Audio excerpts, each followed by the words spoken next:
Well, a very pleasant good evening, basketball fans. Welcome back to the Ashland Arrows Broadcasting Network, presented by our friends at Sarver Paving. Welcome to Ashland High School. It's boys varsity action this evening as the Ashland Arrows welcome in the West Holmes Knights for an OCC battle here at Arrow Arena. David Wilson along with my partner Aiden Chandler, Brandon Gunder at the controls. We're ready for another great matchup here between these two conference rivals. Ashland is 4-5 overall, 4-2 in conference play. West Holmes 3-6, 1-4 in OCC play. So this is starting to get a critical point of the season for West Holmes. They need a road win tonight to try to get climbing back into that conference race. Tonight's game is also brought to you by the great folks at Hedstrom Entertainment, having unplugged fun for over 100 years, based right here in Ashland, Ohio. This is the Countdown to Tip-Off show, brought to you by Simonson Construction Services, serving Ashland and North Central Ohio for over 50 years. Aiden, good evening to you. We're back here for some Friday night action. It's the first of a back-to-back for us on the network. Also for the boys team, they will turn right around and play an afternoon game at Sandusky tomorrow. That'll be a non-conference battle, but a big weekend of hoops for the Arrows. Yeah, I was talking to Coach Hess actually about tomorrow's game. And Sandusky's a very tough, a very physical, a very tall team. So the Arrows got a tough test tomorrow, but got to take care of business here tonight, back in conference play after a loss to Ontario last Saturday, and then a big game tomorrow for the Lady Arrows, the undefeated record that they have on the line against a very good Waynedale team who just recently took down an undefeated Norwayne team. So a very good Waynedale team coming in here to Arrow Arena. Should be a good test for the Lady A's tomorrow. It'll be fun to watch, but a good conference matchup in front of us tonight. Well, the Arrows lost that game to Ontario, an unbeaten team. That was last Saturday, Aiden, 65-60. Two straight losses for the Arrows now. As I kept thinking about that Ontario game, I kept coming right back to the fact that the Arrows seemed to be taking command of that game, and then Ontario stormed back late. Some ill-advised turnovers late really hurt the Arrows in that game. Yeah, and I'll talk about it in my keys to the game for tonight, but it was those costly turnovers late in the game. They didn't have very many. But at the same time, it's the shooting. Three of the Arrows' best three-point shooters combined for 1 for 20 from the three-point line. So that's just as important for the Arrows as knocking down that three ball early and often, which we'll talk about later, and the keys to the game for tonight's contest. Now, the other order of business, we're on 1,000-point watch for Pax Ediger this evening. He stands at 978 career points, so a 22-point output is needed to hit the 1,000 mark for the senior. It'll be quite a moment when he does reach it, whether it's tonight or tomorrow. Probably that mark is going to be achieved. Yeah, and you'd love to do it on your home floor. Paxton Ediger broke the scoring record here for a single game on the home floor.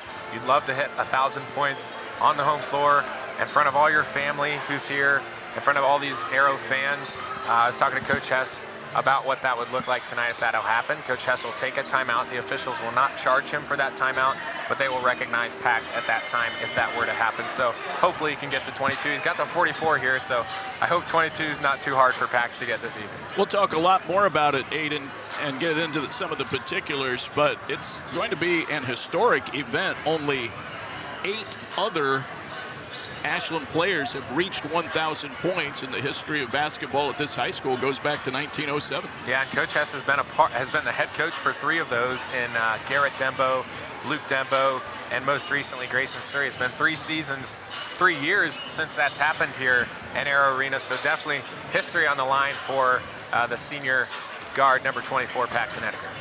All right, time to check the Arrows record and OCC standings. It's brought to you by Whitaker Myers, providing solutions for your insurance, benefits, and wealth management needs since 1869, with offices in Ashland and Worcester.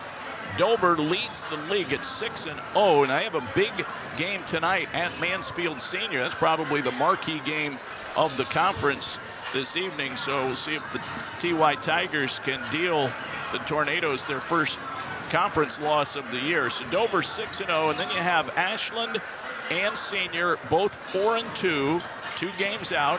New Philly 3-3 in the league. Lex 2-2. Then the under 500 teams, Worcester 2-4.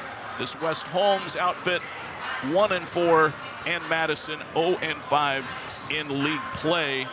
The top team overall is Dover at 8-3, Senior 7-2, Ashland 4-5. So we mentioned the Mansfield Senior and Dover game. Lexington is playing at New Philly. Worcester is at Madison.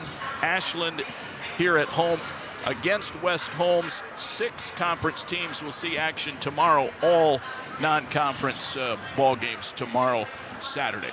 That's your Whitaker-Myers look at the OCC standings as we get closer to tip-off. Yeah, and I was actually, real quick before we move on to the next segment here, I was talking to, I did the Mansfield Senior game last Friday where they took on Worcester at Worcester, and I was talking to Coach Sykes after that game, and he's very confident about where his team stands headed into that game against Dover, and that's a huge game at the top of the conference. As you talked about, Dover unbeaten, Mansfield with a chance to hand them their first loss, but that makes this one all the more important tonight for the Arrows, taking care of business to stay on pace with Senior High if they're able to take down Dover. And if they are able to take down Dover, Ashland, a game out of first place, so a big one. And just a reminder, all season long, we're coming to you live from the Priest Dental broadcast booth. Priest Dental, your hometown dental leader. Proud AHS alum Kevin Priest and his team will handle all of your dental needs. All right, this is the Countdown to Tip-Off show brought to you by Simonson Construction. We'll step away and come right back with more pregame conversation in just a moment. This is the Ashland Arrows Broadcasting Network. Ashland isn't just where we work. It's our home. From glorious country to Main Street parades, we're proud to be part of what makes this town special. At Bill Harris Dealerships, being a key member of the community is one of our core values. But it's more than that. It's a responsibility. Because without Ashland, without you, we wouldn't be here. So stay golden, Ashland. Bill Harris Dealerships, the name you know and trust. Need a construction team that can do it all? Bo Lacey Construction delivers experience you can trust, done right on time, with free estimates and special financing offered for roofing, siding, gutters, windows, bathrooms, decks, to the highest standards of excellence, quality, and knowledge in the industry. Bring your next project to life with Bo Lacey Construction.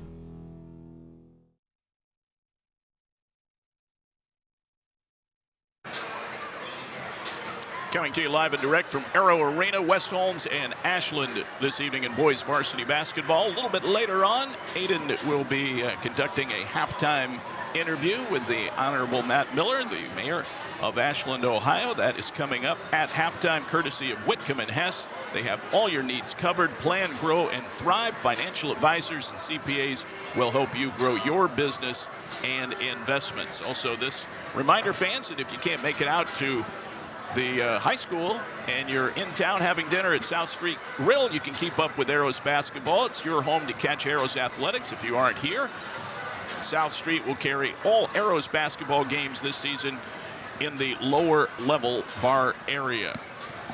As you see on your screen there, warm-ups continuing. Nice crowd filing in here. OCC matchup, West Holmes and Ashland. The Arrows need to see some threes drop.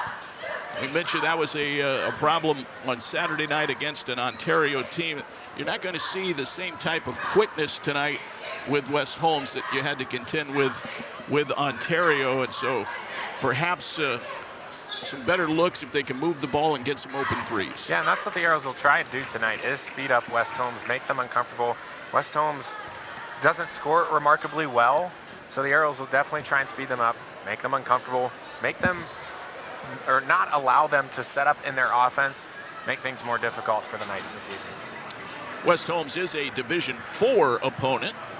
They are coming off a loss against Clear Fork. That was Tuesday night, 49-38 the final score. The interesting thing in that game, Aiden, is that West Holmes led after 3 quarters by 9 points, 35-26. They had played an outstanding defensive game, but the absolute bottom just fell out in the 4th quarter. A lot of turnovers, and Clear Fork ended up winning the quarter 23-3, and the game 49-38. Yeah, that's crazy. I mean, similar. I was watching the Ohio State basketball game last night. Ohio State went on a 23-point run, and really just sucked all the momentum out of that game, did Clear Fork, and I'll be interested to see how West Holmes responds because that was their last quarter they've played. So anytime you only score 3 points in a quarter, I mean, the Arrows had a quarter like that against New Philadelphia when they only scored 4. So I'll be interested to see how Nate Spring and the West Holmes offense respond to that lackluster fourth quarter performance. All 3 of West Holmes' wins have come at home, so they are 0-3 in road games. The Arrows are 3-1 here at home as they will try to make that 4-1 here this evening with some Friday night varsity basketball. We'll take a timeout here. We're working our way toward the national anthem. That's going to be occurring right when we come back. Also still ahead before tip-off, our injury report and the keys to the game as well. It's Ashland and West Holmes. We'll be right back to Arrow Arena in a flash on the Ashland Arrows Broadcasting Network. Simonson Construction is proud to sponsor Arrows Athletics, the most trusted and efficient construction company in the region. With a long history of doing things the right way from concept to completion, Simonson Construction solves all your construction needs for commercial and public projects. A truly local company providing award-winning comprehensive design-build services since 1974. For more information, scan the QR code or go to simonsonconstruction.com. Come visit the South Street Grill in downtown Ashland, the official watch location every Friday night during the Arrows football season.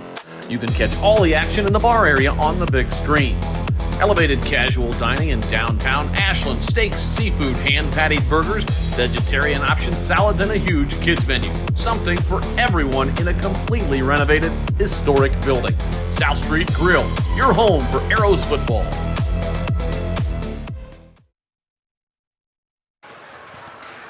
The Ashland Arrows and the West Holmes Knights this evening here at Arrow Arena. Jason Hess, the head coach of the Arrows. Ben Belden, the head man at West Holmes. Leading scorers, Pax Ediger, 24 a night for Ashland. Nate Sprang, a 6'2 junior forward, is pumping in 16 per game for West Holmes. Just a moment or so away from our national anthem. Time to check that injury report, Aiden. The injury report brought to you by Fickus Furniture. No need for the big box stores. Fickus Furniture has your needs covered. And it's always a good injury report when you have nothing to report on. Both teams 100% healthy, except for the Arrows. Grayson Bates obviously out for the entire year after an injury in the football season. But both teams' rosters completely full this evening. The Arrows, as we mentioned, coming off a loss against Ontario, have lost their last 2 to drop under 500 at 4-5, but still 4-2 in the OCC. A chance to pad that record a little bit this evening. As we mentioned, some other big games going on, but the Arrows trying to keep pace with Dover and hoping that Mansfield can do a favor for the rest of the league this evening if they can deal the Tornadoes their first conference loss of the year. Our upcoming national anthem is presented by Chandler Systems, Inc., locally owned and operated right here in Ashland for over 40 years. We do thank you for joining us this evening. We appreciate your viewership here on the Ashland Arrows Broadcasting Network and all of our great sponsors, including our presenting sponsor, Sarver Paving. We are in the Priest Dental broadcast booth. We've got 2 big games coming up for you this evening and tomorrow afternoon when the Arrows girls varsity team will be here in a non-conference battle against Waynedale. Really, everybody in position. Go right ahead, Aiden. I'm really sad I'm going to miss that game tomorrow. I'll definitely be tuning in to that one. Well, you'll be busy tomorrow doing a couple of ball games over in Ada for Ohio Northern. Let's pause now for the playing of our national anthem.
Our national anthem presented by Chandler Systems, Inc. Now let's move on to those starting lineups for today's game. They're brought to you by Truly Inspired Paper Company for all your paper needs, from wedding invitations to business cards and everything in between. Truly Inspired Paper Company in Ashland and Loudonville. For West Holmes and head coach Ben Belden, Nate Sprang will start at a forward spot. He's 6'2" and a junior, averaging 16 points and 7 rebounds. Cooper Malterich is a guard. He's 6'2" and a junior. He's in double figures at 10 per game. Coy Beachy, a 5'11" freshman, will start in the backcourt. Billy Patton will start at the other wing spot. Patton is a 6'2" junior. And in the post, Keston McKinney, he's 6'2" and a junior, 6 points and 4 rebounds a game. Sprang, Malterich, Beachy, Patton, and McKinney for West Holmes. Now for the Arrows, they will counter with Gunnar Lacey at one guard. He's 5'11" and a senior. Gabe Baith will run the point, 5'8". He's a senior, averaging 13 points per game. Reed Emmons starts at a shooting forward spot, 6'3". He's a senior, hitting almost 47% from behind the arc. Garrett Davis, 6'1". He's a junior. He'll start at a forward spot. He had 12 rebounds last time out. And rounding out the lineup, Pax Ediger, the 6-foot senior guard. He's averaging 24 points a game, and he's 22 points away from 1,000 in his career. Lacey, Bates, Emmons, Davis, and Ediger for the Ashland Arrows. Hayden, let's check those keys to the game today. Tonight's keys to the game brought to you by your hometown vision leader, Ashland Eye Care. Proud AHS alum Dan Dembo will handle all of your vision needs. First, for West Holmes, they got to take care of the basketball. 17 turnovers Tuesday night at Clear Fork, and the Arrows will get out and run when the ball is gifted to them. Also, West Holmes has to finish down the stretch. They struggled to close out games, especially in their last game where they led after that third quarter, as you mentioned, David, but allowed 23 points and only scored 3 in the fourth quarter. Lastly, they've got to out-physical the Arrows. The Knights outsize the Arrows and are going to have to play goalie ball down low, pull down rebounds, and make the Arrows pay for their lack of size. For Ashland, they got to take care of the basketball. 21 turnovers at New Philadelphia and only 13 against Ontario, but we talked about how those came in really, really crucial moments of the game. They got to take care of the basketball down the stretch. Also, got to knock down the open three-pointer early and often, Coach has said. Garrett Davis, Gabe Baith, and Paxton Ediger were 1 for 20 from 3 in the last contest. That can't happen if the Arrows want to win a basketball game.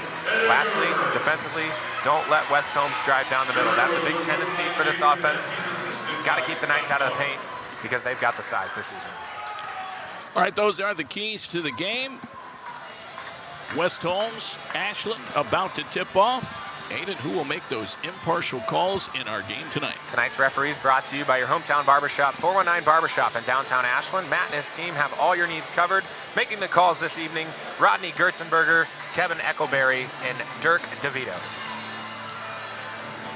Arrows in their home white uniforms, trimmed in black and orange. West Holmes in their traveling navy blues. Our tip-off and team colors brought to you by Linway Restaurant. Quality food and fine service since 1951. Reed Emmons against Coy Beachy. And it's going to be taken by Sprang.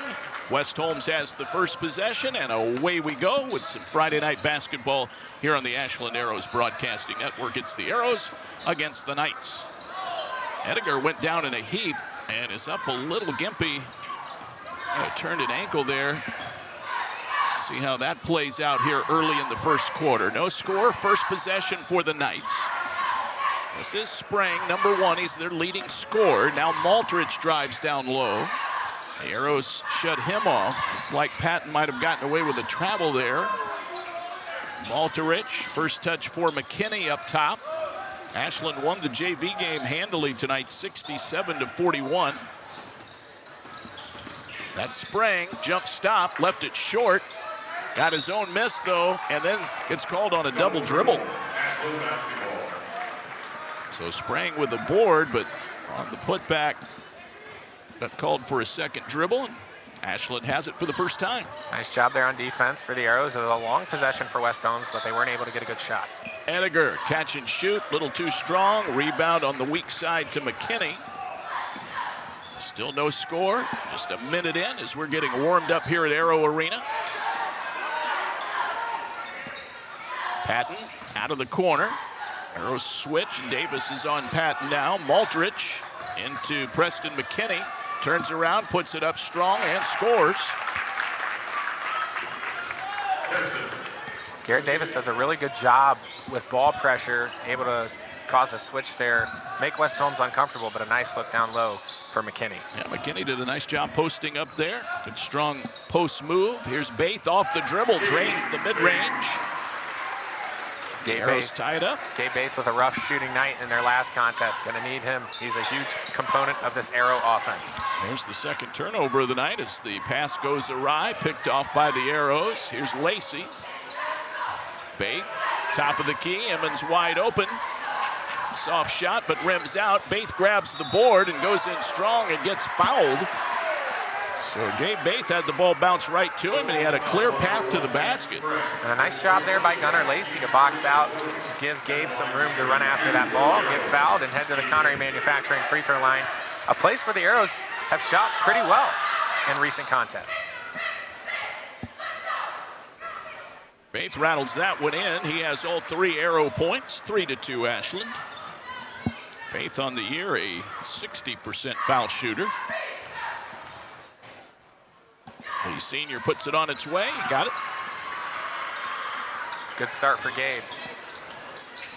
A little full court pressure. This is Patton. Gets it into the hands of Sprang.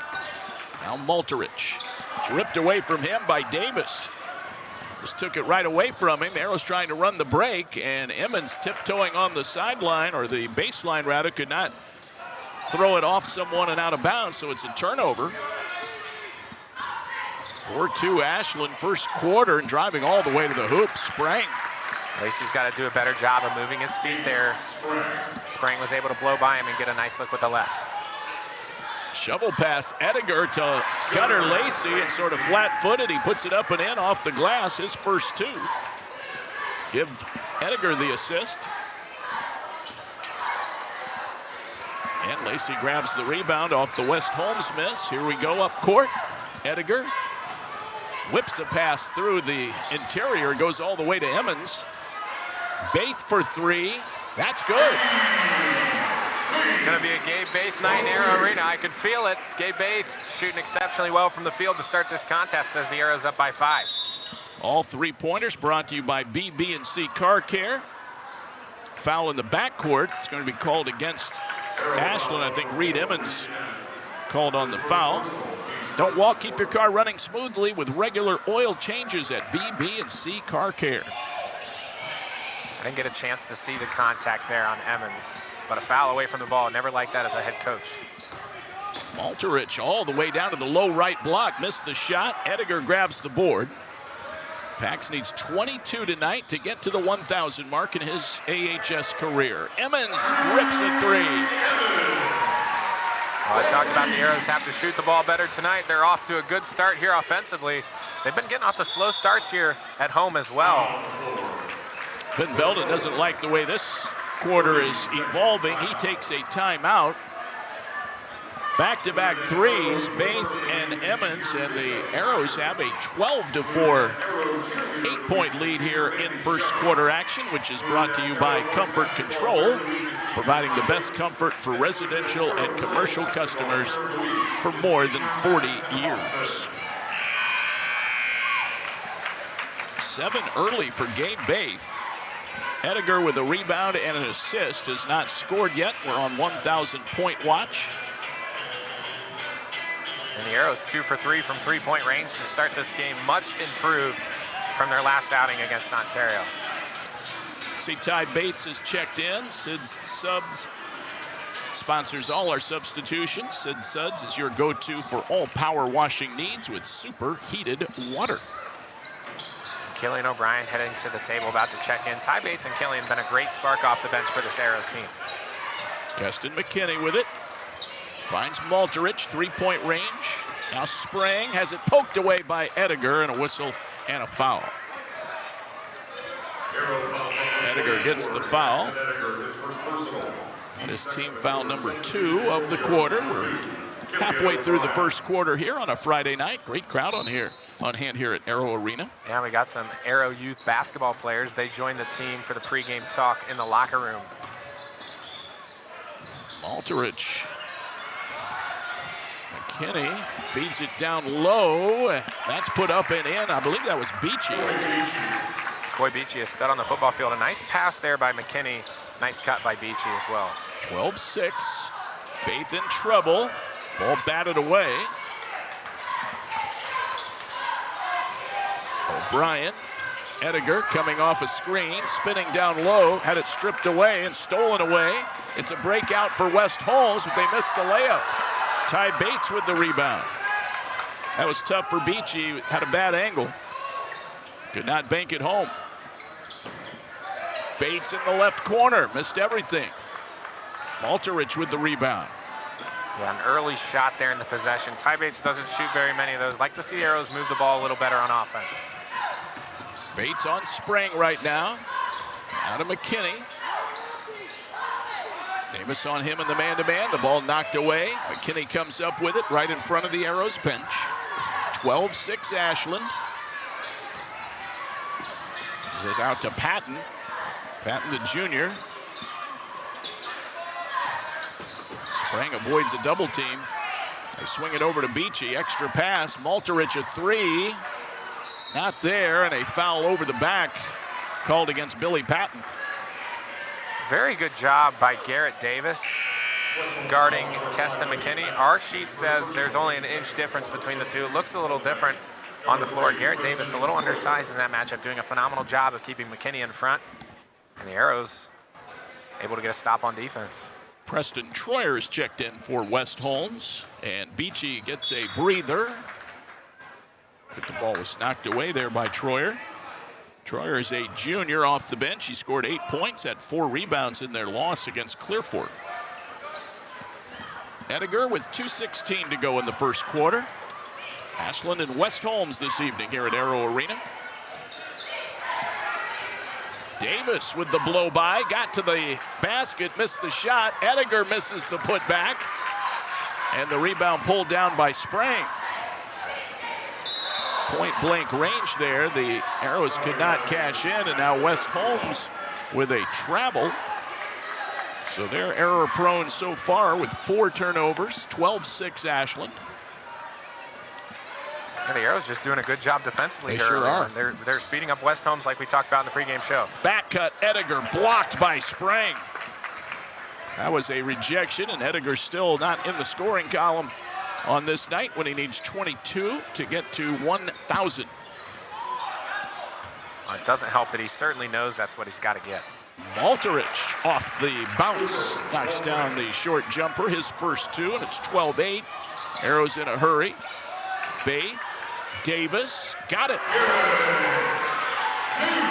It's definitely good to see those fall, especially when Garrett Davis, Gabe Bates, and Pax combined for 1 for 20 from behind the three-point line against Ontario in the last game for the Arrows. 15-8, Ty Bates bats it out of bounds. They bring in Quincy Camacho off the West Holmes bench. He saw some action in the JV game. He's a big guy, 6'5", and a sophomore. Had a nice step-back three-pointer, too, in that game. Loses it off the inbounds pass. Bates with the steal, and then Camacho with the foul. And Bates will go to the line. So Bates getting some rebounds, dishing out some assists. Now a steal. He's padding the stat sheet here in the first quarter. It's good to see, though, Gabe Bates needs that confidence. It's been a very tough shooting season for Gabe Bates. Love to see him get back to that form he had a year ago. He will rattle that one in at the Connery Manufacturing free throw line. Coach Hess, another Sid Sud substitution. Brandon Briggs into the game, going for size. Briggs 6'3" and a senior. Matches up nicely with Camacho.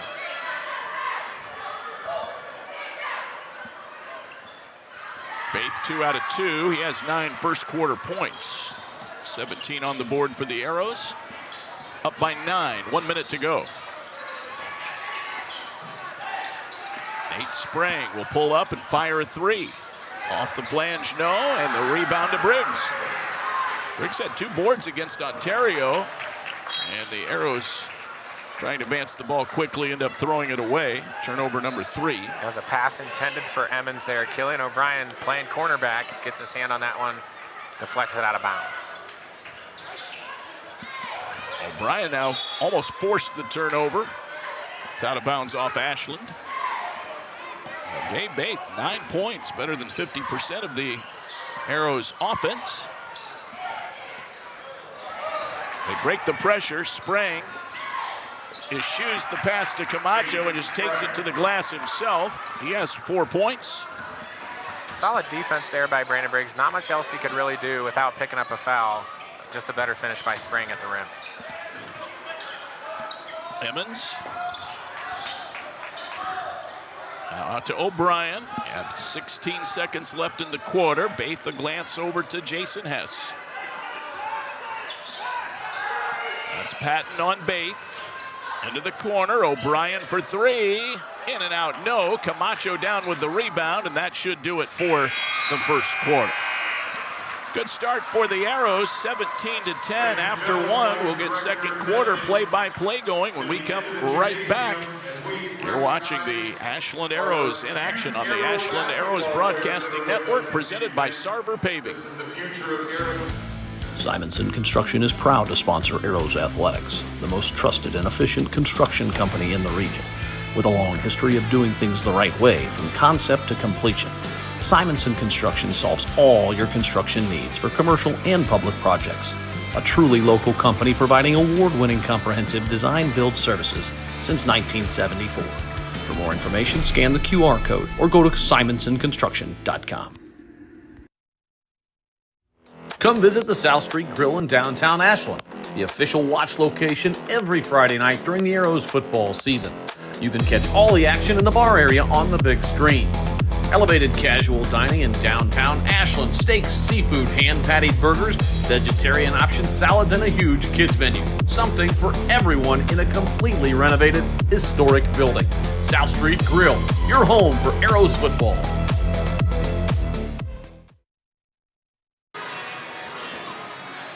(17-10). Ashland by 7 as we start the second quarter. Dave Wilson here along with Aiden Chandler and Brandon Gunder.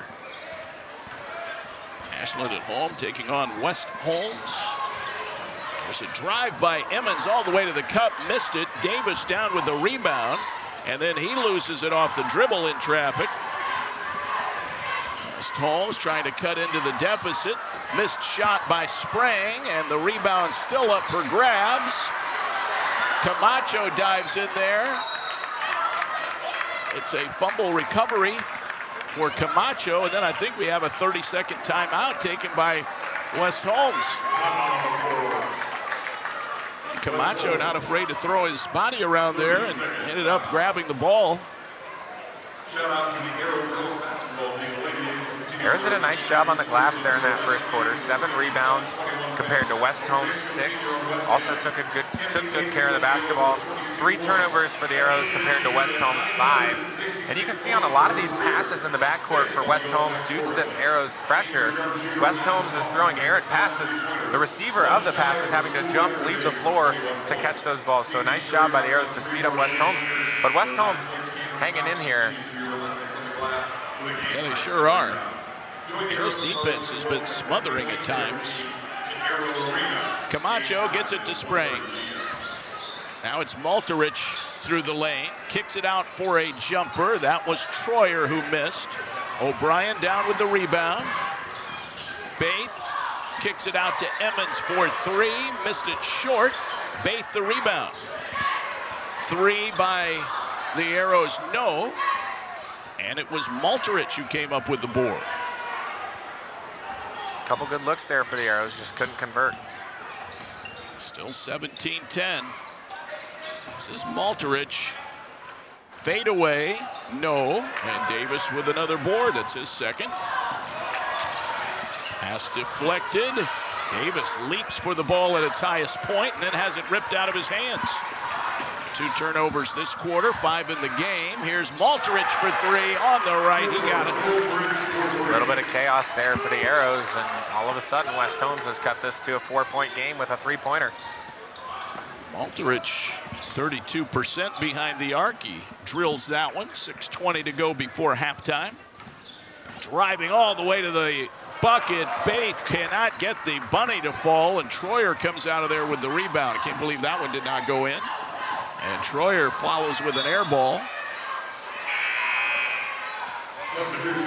Edgar had a brief breather, and he's back in now.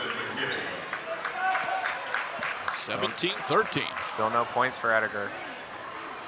Arrows lead by 4. If Edgar can get going here, you'll maybe see this game start to leap out of control.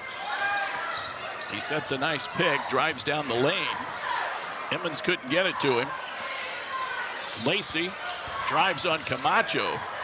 Has it broken up by McKinney. It goes out of bounds. It'll stay Ashland ball, but Keston McKinney pretty active defensively. Well, the boys basketball sponsors would like to thank Whitaker Myers for being the game ball sponsor tonight. They also want to thank Barter & Sons Underground Utility and Excavating, as well as Anytime Store and Lock for being season sponsors. They appreciate all the generosity and support for Arrows basketball. That from the boys basketball sponsors. Baith again draws contact. He's been pretty active in taking the ball right to the rim. Yeah, and he's drawing fouls, and this will be his 3rd trip to the free throw line. He hasn't missed one yet tonight.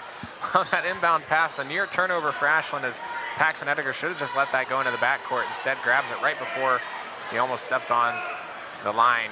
That would have been a costly turnover for the Arrows, especially as this game is narrowed.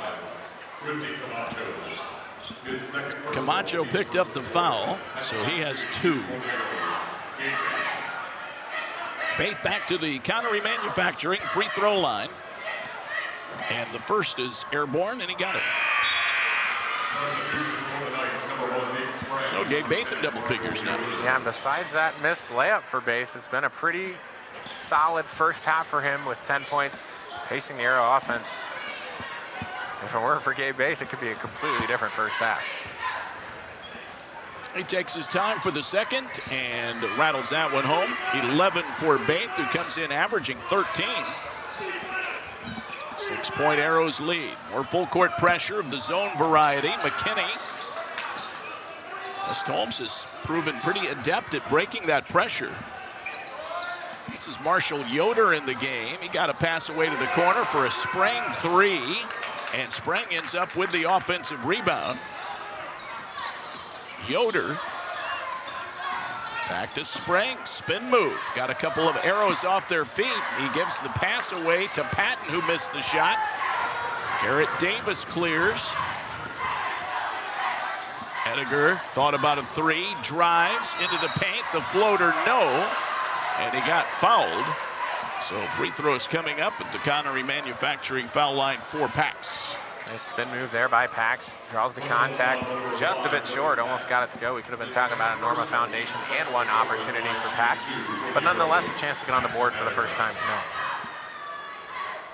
First shot good. He is a 87.5% foul shooter. When you talk about that full court pressure from the Arrows, yes, West Holmes has been breaking it fairly easily, but you can see how uncomfortable it's making and how much they have to speed things up offensively. So Coach Hess definitely getting what he wants out of it. Second shot good. 21-13.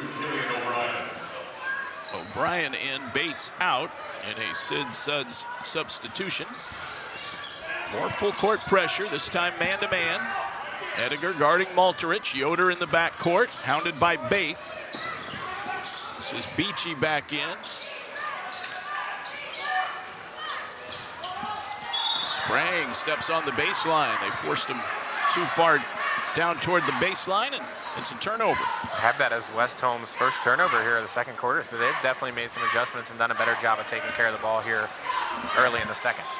4:45 to go before halftime. Matt Miller, our guest at halftime. Baith for a long 3, jackpot. Gabe Baith having a heck of a first half. Already passed his season average in points up to 14. Let's circle that one as a possible big shot of the game. Here's a steal. Ediger lays it up and in. Defense to offense. Ediger with 4 points. Paxson said, give me that. He took it right out of the hands. Able to convert in the fast break. Now they've doubled up West Holmes, 26-13. The pressure slowly taking a toll. Sprang to the low left block. He scores. That's his 6th point. Baith drives all the way to the hoop. Banks it up and in. He has 16 points here in the first half. Definitely looking a lot more confident as Gabe Baith when he's taking it to the basket. Pressure continues for the Arrows. They'll get it down low to Yoder, and he just could not ever get the handle on it. And it's out of bounds. He was wide open. One thing about it, Aiden, as you pointed out, the pressure is taking its toll, because even though West Holmes might be able to get it up court, they're not able then to kind of sink into their offense. It's kind of a scramble once they get it across the timeline. Baith for 3. He's feeling it. He rattles that one in. Gabe Baith wants an Applebee's gift card. He wants to be the Truax printing player of the game, and he's off to a good start here this evening with 19 in the first half. That makes it 31-15. And Gabe Baith 19, West Holmes 15. How about that? 3 minutes to go before halftime. Ben Belden, he is concerned on the sideline. Yoder gets it to Malterich. Arrows crouching in the man-to-man, making everything difficult. Beachy. Now Malterich with Ediger on him. Sprang for 3, and he rips it. Wow. That was a big-time three-pointer to try and slow down this Arrow offense. Give Malterich the assist there. Makes it 31-18. Ediger, no, from distance. Sprang down with the rebound. Paxson Ediger hungry for his first three-pointer of the night. A good look, just couldn't get it to fall. McKinney, a nice pump fake, drives down the lane. Count the bucket. And a foul, a blocking foul against Emmons. See it again right here. Yeah, that's probably the right call. Reed Emmons unable to get set there, picking up his second foul. 4 points for McKinney. Goes to the line for a three-point opportunity, 31-20. For a quick 5-0 run. He misses the free throw. It's out of bounds off Garrett Davis. Could not gather in the defensive rebound there. So they have a chance to slice in a little more to this deficit.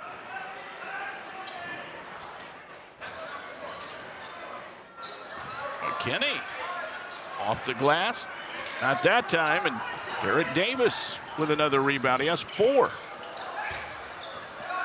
Ediger kicks it out to Baith for a long 3. Heat check time, and that one is no good. And they fight for the long board. It's out of bounds. Ashland will keep it. No, but it's going to West Holmes. Good effort there by Killian O'Brien. Unfortunately, just unable to tip it off the night player. One of those crazy long caroms players have to try to contend with. Patton has it in backcourt. He's looking for help. And a whistle and a timeout. Ben Belden knew that they were going to be looking at a 10-second violation, so he saves the possession, although it's his 3rd spent timeout. Friends, the official watch location for Arrows Athletics is the South Street Grill. Your home to catch Arrows basketball if you aren't able to attend in person. South Street will carry Arrows basketball all season long in the lower level bar area. More thanks from the boys basketball sponsors. They want to give a shout out to Applebee's for sponsoring our Applebee's Player of the Game. That'll come up on our Janney postgame show, as well as Rockin' Our Meats for getting the student section rocking this evening. They also want to voice some appreciation for Jersey Mike's. They will be feeding the team after tomorrow's game in Sandusky. So thank you for supporting Arrows basketball, Jersey Mike's. We appreciate the boys basketball sponsors. They always bring us this nicely laminated The read sheet makes it nice, high class. Yeah, Jen Ediger and the parents group, very professional. Makes it easy on us. We got to read those off. So my partner, fans, is not only analyzing this game with astute commentary, but running the music here at Arrow Arena. Try my hardest. And in a moment, you'll be interviewing the mayor. 1:48 to go before halftime. West Holmes ball. A bucket here, gets it back into single digits, and there it is. Billy Patton's first two. Yeah, that was a crucial possession there for West Holmes. They're able to score, cut it to single digits. That was a great pass through traffic. Ediger is mugged. Foul's going to be called against Preston Troyer. All of a sudden, too, looked like things were gonna. All of a sudden, there looked like things were gonna get out of control for West Holmes, and they're able to cut it back to single digits here. Big possession for the Arrows. Yeah, quick 7-0 run. Garrett Davis to throw it in, non-shooting foul. Faith high on the left, crossover dribble. Off 1 foot, flying toward the hoop, banks it home. 21 for Gabe Baith, 33-22, and they counter with a three from Troyer. Whoa. It's his first bucket of the night, and it's a big one. Gabe Baith saying, or I'm saying to Gabe Baith, tell me you're having a good night without telling me you're having a good night. Everything he's thrown up seems like it's going in the basket. 21 points. So it's 33-25. The three by Troyer makes it an 8-point game. Ediger a long three. Yes. He has 7 points. Maybe that'll be the spark here for Paxson, only 15 away from 1K. O'Brien with the block and the takeaway. O'Brien gets the feed from Baith. Now Ediger, corner pocket three, got knocked over. No call on the contact. Offensive rebound, Bates.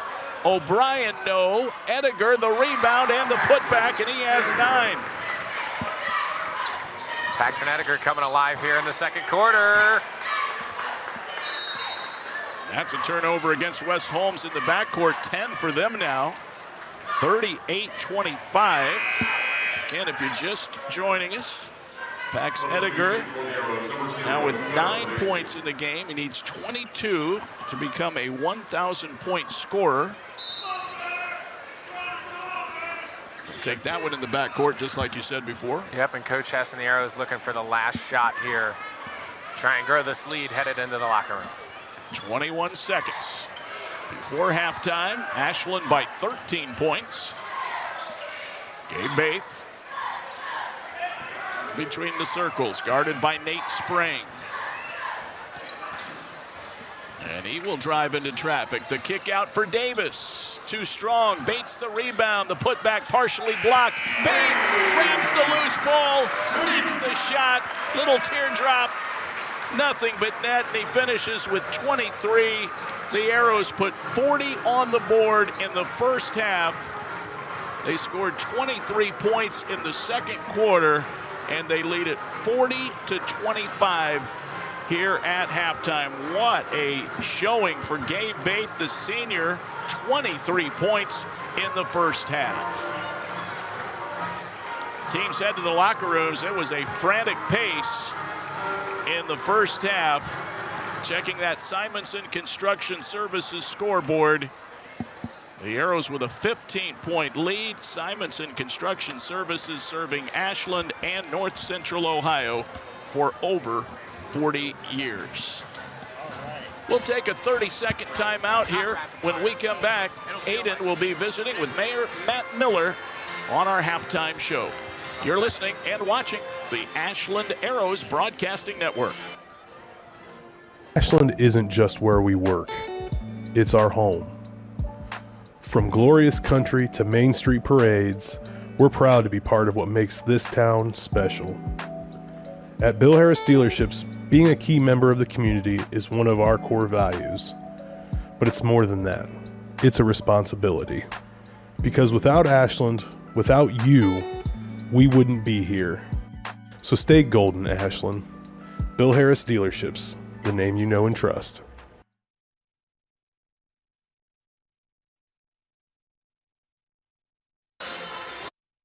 welcome to halftime here at Arrow Arena, where the Arrows lead West Holmes by a score of 40-25, and I'm joined by the Whitcomb and Hess Game Day Guest of the Week, Ashland Mayor Matt Miller. The team at Whitcomb and Hess have your needs covered.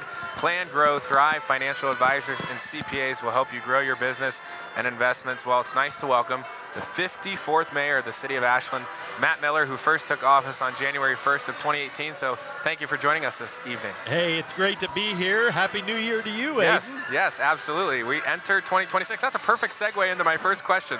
As we enter into 2026 and reflect on the past year, I want you to reflect on some of the changes that you and City Council were able to accomplish right here in Ashland. Well, I'll tell you what, as we look back to 2025, one of the most exciting things I think of all was finally seeing construction in the Pump House District. Literally, for the last 8 years, my first 2 terms, we've been talking about cleaning up the mess that once existed and redeveloping that area.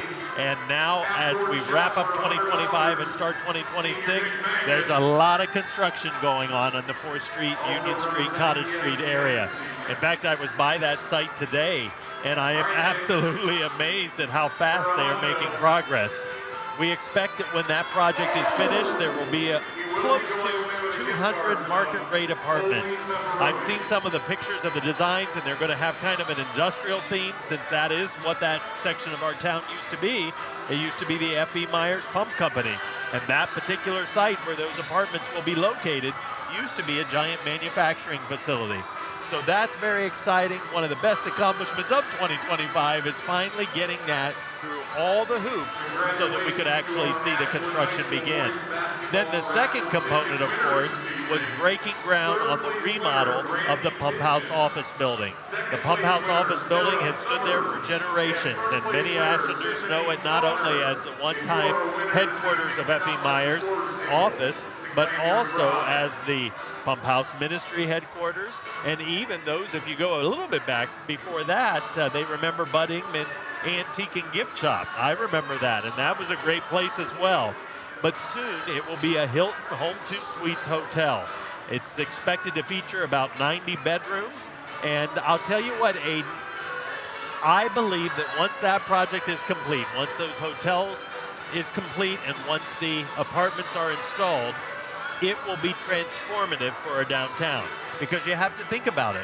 When you have about 500 to 1,000 people every night either going home to an apartment there 1 block from downtown or to a hotel 1 block from downtown, that's a built-in customer base for all of those restaurants and bars and businesses that are downtown. So I think you'll see not only those businesses do even better in the coming years, but you'll also see additional businesses, which is what everyone wants to see in the future. Yeah, well, that's awesome what's happened in 2025 and what's happening here in 2026 as we already off and running in 2026. You mentioned downtown. You've been a big part of the transformation of downtown. I know Sandra Tennell also, yes, who's involved heavily downtown in Ashland. What's it been like bringing life back to the center of Ashland? Well, first of all, we are very fortunate to live in a community where we have all the resources necessary to build the city in which we want to live. And when you take a look at the revival of downtown, it's not about the mayor, it's not about Main Street Ashland. What it's about is our own local families and individuals pursuing their dreams on Main Street. When you take a look at our buildings that have been renovated, and we have lots of them, and you take a look at the new restaurants, the brewery, South Street Grill, Ohio Fire Pizza, and of course today we even have, Holy Pepperoni. Yeah, now I realize that's not downtown, but it's still very close. But when you look at all the activity, all those retail businesses and gift shops that have come to Main Street, they came through the efforts, through the financial resources of our own local residents, meaning that it's our own people that have developed and have spent the money to renovate our downtown. Even when you consider all the beautiful decorations. We just got over Christmas, of course, and everyone always says how much they love all the beautiful Christmas decorations. All of that is because of the generosity and the gifts of our very own people. You're doing such a good job. You're doing such a good job of transitioning perfectly into my next question. So I'm going to talk about a little bit the members of our community. They're obviously very proud of what's going on here in Ashland. Some even say that we're a hallmark town. Absolutely. And you yourself say that. Absolutely. Was that a goal of yours when you became the mayor, or did it just kind of happen? Believe it or not, when I first got elected, I used to tell everyone, we're going to do whatever we can to become as much like a Hallmark town as possible, because there's a reason people like those towns. And when I used to say that, everyone used to laugh and kind of mock it and joke about it.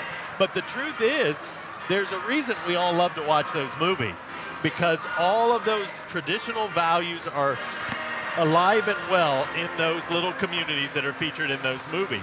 And let's be honest, the reality is all those traditional values are very much alive in our own downtown. And those are things like caring about your neighbor, a kinder, gentler version of the world. And we've got that here. And quite honestly, that is probably our number one selling proposition, is the fact that we are a kind and caring people. Let me tell you, Aiden, when we host business prospects from all around the country, and I now can say all around the world, because we recently had a delegation from Israel, who I do believe are going to build a building in our industrial park. At the end of their visits, I promise you I am not exaggerating, at the end of their visits, on the last day they're going to be here, we meet in the parking lot, of course, and everyone's getting ready to go their separate ways. Everyone shakes hands, and almost every time, as if it were rehearsed, those visitors say, I just can't get over how beautiful and how kind these people are in this community. They always tell me stories like, we came in the night before and went to your downtown eateries and so on, and everyone acted like they knew us. And we were kind of like, did they know we were coming? Or is this rehearsed? What's going on? No, that's real life in Ashland. And the thing is, you don't get that everywhere. So when people from other places that aren't used to that see what's going on here, they're like, what in the world? This is wonderful, but this is so unusual. Yeah, we're very thankful here in this community for people like the Archers and the Poor Balls who just give so generously to this community. I want to transition a little bit here to talk about your wife. I was fortunate enough to be one of the students to go down to the State House last year with Ohio Northern. I was able to spend a little time with Representative Miller and while I was there. And how exciting is it for you to see the impact that your wife's having on the state of Ohio? You know what? I will tell you what. I don't know if people will believe this or not, but we've been married. We just celebrated our anniversary, so we've been married 18 years. And in those, 16 years before she got elected, in those 16 years, never did we talk about Melanie running for anything. That was my thing, and she had her thing, and it was not as though we all thought, one day Melanie's going to run for something. But what was it, 4 years ago? I'm losing track of time. One day out of nowhere, we're driving down the road, and she makes the comment to me. She says, you know what? I think I'm supposed to run for this. And I was like, I didn't say anything because I didn't know what to say. And you know what? I would never stop or discourage her from doing what she felt she was supposed to do and encourage her. Well, if you're going to do it, you got to do this, this, and this. And you know what? She ends up beating all the guys that should win. That's pretty awesome. And when she got to Columbus, here's the deal. Melanie is a light in that capital city because she is a genuinely kind individual. And in a bitter world of politics, people are like, who is this? And even if she disagrees with you, even if she's not on the same side of the issue as with you, she still likes you, and she'll still treat you as if she liked you. And that stands out in modern American politics. All right, Mayor Miller, I got one more question for you. One sentence. When you decide that you're done with everything you can to make Ashland a better place to live, and you move on from your time as the mayor, how do you want to be remembered? That's a great question. That's a big question, too. How do I want to be remembered? Maybe I would like to be remembered as the one who helped breathe new life into our city and bring about a revival. And here's the deal. I believe that one of the best things that's happened to our city is we're now positive and optimistic about not only who we are, but who we're becoming and who we will be.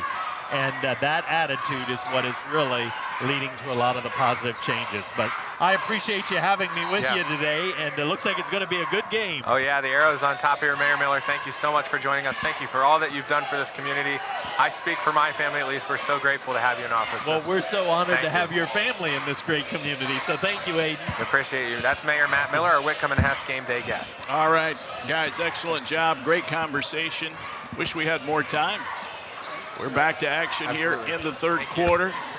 We thank the mayor for spending so much time and sharing those thoughts. It is West Holmes ball on the restart, a 15-point Ashland lead. It will stay 15 points as Gabe Baith, who else, grabs the rebound. Pax Ediger, 9 points in the first half, gets fouled out on the floor, non-shooting foul. Patton guilty, I think that will be his third. And it'll be a baseline inbound for Ashland. So 40-25. Gabe Baith, 23 points. I have him for 4 rebounds in the game so far, including the one he just had. Ediger for 3. No. Preston McKinney with the rebound.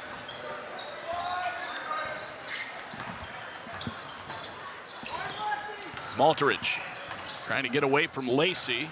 Hands it off to Patton. He's looking to offload it now and finds McKinney. Arrows in the man-to-man. They've been sticky with that defense all evening. Been phenomenal. Patton for 3. No. Front rim. McKinney grabbed the board and threw it off Lacey. Nice effort there by McKinney to keep the ball with West Holmes, but a great box out there by Reed Emmons on the baseline. Gunnar Lacey just unable to get his hands on that rebound. West Holmes will have another chance. Nate Spring.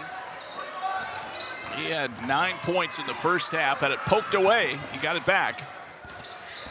That's Malteridge. Elevates, lays it up softly. It won't go in. Lacey the rebound. Baith pushes the tempo. There's Ediger driving to the hoop. Stripped away. Ball's loose on the floor, and it's picked up by Nate Spring. You go with a rebound there, Aiden? Oh, yeah. Okay. Here's McKinney for 3. No. Baith the rebound. Gabe Baith all over the floor tonight, making a huge impact for the Arrows. Got bumped as he shot the 3. And then, what do we have? A foul on Lacey, or is it off him and out of bounds? They said the West Holmes player threw it off of Lacey. I'd be interested to see that one again. There's the air ball. And I'm not sure why Spring was even trying to fiddle with the ball. It was off Baith's shot. Yeah. I thought maybe he might have stepped out of bounds there before throwing it off of Lacey, but nonetheless, Arrows commanding a comfortable lead here. They beat the 10-second call. Down low, Beachy had it stripped away. Nice job by Davis. Into the Little Arrows student section, as you see on the left side of your screen there. Student sections at both ends tonight. Third quarter, action a little ragged at the moment. Spring absorbs some contact. It goes out of bounds. That'll be a turnover to Ashland. It's always nice to see, I mentioned the youth there that you can see on your screen. It's always nice to see the youth basketball players here in this community supporting the Arrows, because they draw on these players for inspiration in the game of basketball. So it's cool to see the future of basketball is very bright here in Ashland. Ediger finds Davis. The little floater is good. Give Ediger the assist. And that's a high percentage shot there from Garrett Davis. He's very comfortable shooting those floaters. He's done that quite often in this season as we approach the halfway point here. McKinney, they run the break pretty well, and he sinks the shot and has 6 points, 42-27. Emmons nails a 3 on the right. Early in the possession, but I guess if you're feeling it, Reed, you're feeling it. A nice shot there by number 4. Yeah, 6 points on a couple of threes. Ediger guarding Malteridge, just lost it off the dribble. We'll come back to Ashland now, so we'll get some Sid Suds substitutions. Gillian O'Brien and Ty Bates replace Gunnar Lacey and Garrett Davis. 4:42 to go, third quarter. Arrows with the lead of 18. It's their largest. Ediger for 3, blocked. And then they're going to call a foul on Patton. That'll be his 4th foul, and it's going to send Ediger to the line for 3 shots. You see it right here, Aiden. Yeah, you can kind of call that one, if you will, the Kawhi Leonard foul, because that's the reason that that foul is now called in the NBA, at least. You got to allow the player to land when they shoot a three-pointer. That's why Kawhi Leonard got hurt there a few seasons ago. That could have been a scary one for Paxson, but gets up just fine, heads to the Connery Manufacturing free throw line and knocks down his first. So he's in double figures now, and now up to 11. Well, you make it easier, David, to get to 22 if you can hit him when the clock stops. So halfway there. Needs 11 more to get to the 1,000 point mark. He'd love to do it here at home. They do have a game tomorrow at Sandusky. Shot is good. 3 in a row. 48-27, now a 21-point lead, and the Arrow defense and pressure forces another turnover. The Arrows are so due for a game like this. Every single game that they've played here on their home floor has been a closely contested contest that they either lost or won at the end of the game. So it'd be nice if the Arrows can just cruise to victory here in Arrow Arena. There's Ediger in the paint. Turn around, too strong. The rebound to Malterich. 4:15, third quarter. It's loud in Arrow Arena this evening. Malterich had it stripped away. Bates comes up with the steal. Ahead it goes to O'Brien. He went up for the dunk, missed the shot. Ediger, the follow, no. And it's picked up by Troyer and stolen away by O'Brien. Killian tried to throw one down there. Ediger, the driving layup. He has 14 now. And a whistle and a timeout, I believe. Ben Belden thought there was a foul. And it is a West Holmes full timeout. I believe Ben will only have one left. You see him pleading his case there. A lot of contact, pretty physical segment there. And it ended up O'Brien taking over in the backcourt and found Ediger at the other end for the driving layup. Yeah, and I know Coach Belden's frustrated, right? Your team's down 23, but you could very easily argue that it was physical both ways, and there could have been a foul called on both teams on that play. So sometimes, at least from my perspective, just happy there with a no call, let the players play it out. Pax at 14 points. He is 8 away from joining the 1,000-point club. Only 8 other players have managed to do that in the history of Ashland High School basketball. Tonight he is passing, and I believe he might already be close. Brian Mervine at 986. Mark Hess, 991. So he's passing those two and trying to get into the 1,000-point club. 3:43 on the clock. West Holmes ball, 50-27. Another turnover. Nice job there by Killian to get a hand on that ball. Ediger running the floor. Lays it up and in. Sweet 16 for Paxton Ediger. The Arrows showing no signs of stopping this pressure. Ediger with the steal. Puts it up and in. Draws the foul. It's an and one opportunity for Ediger, who now has 18 in the ball game. This run extends for the Arrows. It's now a 12-0 run to blow this game wide open. It'd be pretty sick. I'm going to wait here a second before I say this. It would be pretty sick if Paxton could hit a three-pointer to get to 1,000. Well, he has 19 at the moment. Those and one opportunities brought to you by the Norma Foundation, rewarding big plays on the court and big ideas off it. Ediger almost forces another turnover. I think he might have. I just don't think the official had a good angle on that one. Looks like Pax tipped that ball and it hit off the West Holmes player, but nonetheless, we're up 28, so I'm not going to get into that this evening. Camacho puts it over to Beachy. Ediger trying to block it. Ends up getting the foul call. And it will send Coy Beachy to the line for West Holmes. Paxton hitting the floor very hard there after that block attempt. Glad he gets up okay. He got up off the floor trying to block that. Beachy at the line. Little kids getting into it. The youth basketball players getting into it under the basket, causing Beachy to miss that first free throw. West Holmes has been limited to 2 points this third quarter. Make it 3 now as Beachy is 1 out of 2. West Holmes 1 for 3 from the free throw line this evening. So that stops the 12-0 run. A 3 by Ediger could do it. He drives baseline, bounces it to Bates, and it's blocked away by Malterich. Players all on the floor piling up, and finally the jump ball called. I think it will favor Ashland. Briggs coming in and Davis coming in. I think Bates and Emmons will get breathers. Ediger stays on. He's at 19 points in the game. He needs 3 to reach 1,000 in his Arrows career. There goes. This is the second time this season that we've seen Coach Hess get the mop to wipe up some moisture off the floor. I'll be sure to ask him about it this time in our post-game interview. Man of many hats here in his 11th season at the helm of the Arrow basketball program.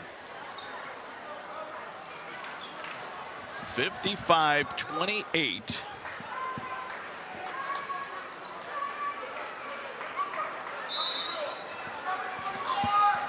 Back to action now. Baith, long 3, got it again. Baith the catch and through the shoot. He has 26 points. Now Ediger, a steal under the basket, got fouled. 58-28. It is a 30-point lead as the Arrows have just erupted in this third quarter. They had a 13-0 run. Then a free throw by West Holmes, then a 3 by Bates. So it's a 16-1 run right now.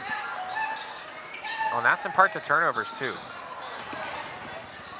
West Holmes turning the ball over a lot, especially here in this third quarter. They're up to, got them for 16 turnovers in the game. Bates turns it over that time. Tried the no-look pass, and they'll get Killian O'Brien in the backcourt. No jazz band tonight, but I think they're going to be here tomorrow for the girls' game. It's always brought to you by Bill Harris Dealerships with locations in Ashland and Loudonville. From Chevrolet to Ford to Dodge to Jeep and quality pre-owned vehicles as well. Bill Harris Dealerships is your one-stop shop. If you're listening and you're available tomorrow afternoon, come watch this Lady Arrow basketball team. A big game against Waynedale. 3 no, Sprang the rebound and the putback. He's trying everything he can to keep this West Holmes team in it. 58-30. Keep an eye on Ediger. He drives toward the hoop, flips it up, no, got fouled by Camacho. He'll go to the line for 2 shots. So this could get him to 21 on the night if he nails them both. A lot of the Ediger family in attendance tonight. His parents, Nate and Jen Ediger, have watched their son do a lot for the orange and black, hoping to score his 1,000th career point here. He's got better than 10 minutes of game time to get there. He makes 1 out of 2. He has 20 on the night. 59-30. This is the first missed free throw of the night for the Arrows. Camacho all alone underneath. O'Brien with the flyby, and Camacho with a nice pump fake, and he hits the shot. 59-32. Pax needs a basket for 1,000. He has 20 on the night. Baith looking for him.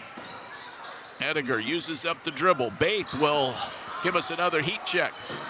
Davis taps it to Ediger. There's the shot. It bounces around, won't go. Rebound to Sprang. It's coming soon. Can feel it coming here, maybe potentially from Paxson in this quarter. Camacho, the turnaround off the glass. 59-34. Ediger into front court. Guarded by Malterich, drives toward the hoop, scoops it up, no, got fouled. 2 shots are coming up for Ediger. He could get to the 1,000 mark at the foul line. But what better way to do it than from the Connery Manufacturing free throw line? Trust Connery Manufacturing for your pump system needs.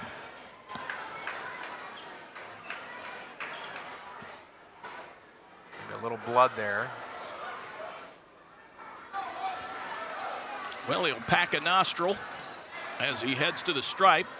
It's going to make these pictures look interesting if he hits it here. Of course.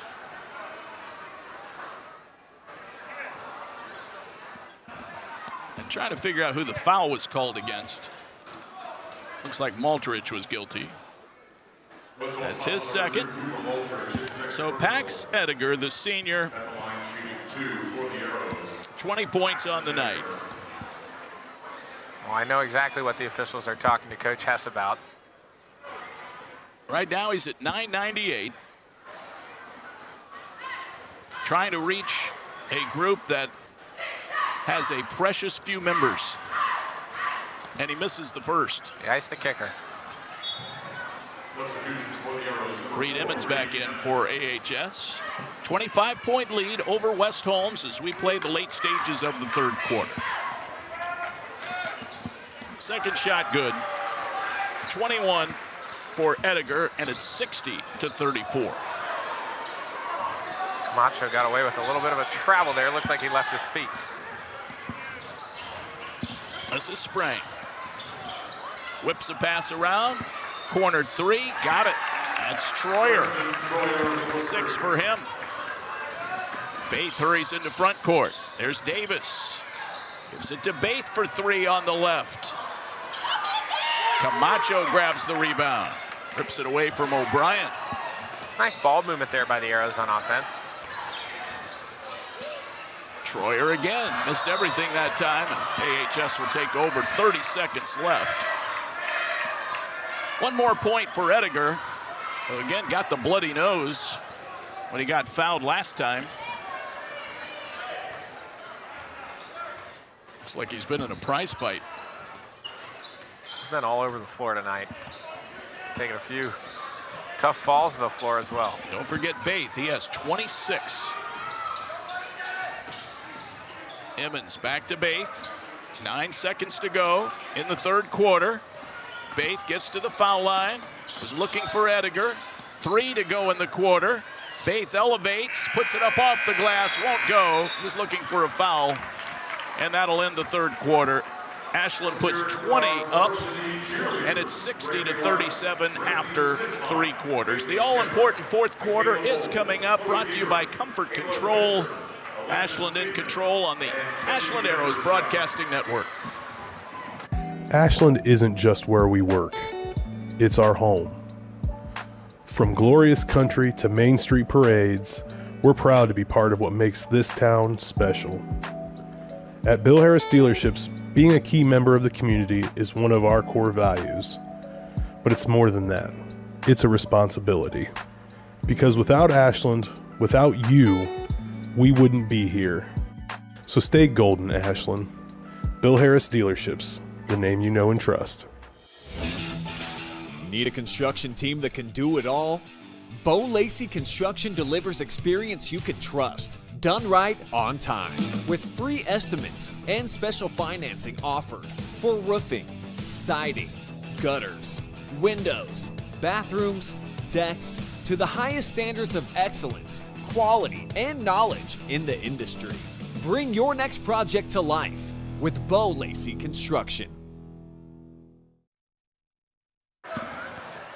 Back for fourth quarter action here. The Arrows lead West Holmes by a score of 60-37. I just wanted to take a moment. It's been 5 years since the Arrow community lost one of their biggest supporters. Ed Fulton passed away 5 years ago as of yesterday. He was one of the biggest Ashland sports supporters. He was a big supporter of me. He was always supporting whatever he could at Ashland. He'd drive hours to go to games, golf tournaments, whatever it may be. One of the best to ever root on the Arrows. He is truly missed by this community. We're underway here in the fourth quarter now. Blocked by Davis, and the loose ball picked up by the Arrows. Here's Ediger, and gets fouled by Maltrich. Coach Belden beside himself with that call. It's a lot of frustration going into his, or a lot of factors going into his frustration. The foul's certainly a factor, but when you're losing by this much, obviously that's gonna blow everything up in your mind. Non-shooting foul. Lobbing it in, Emmons to Baith. There's a 3. Count it. He's not missing. 29 for Gabe Baith. 63-37. Get it underneath. That's Patton. He puts it up and in. 4 for Billy Patton. 63-39.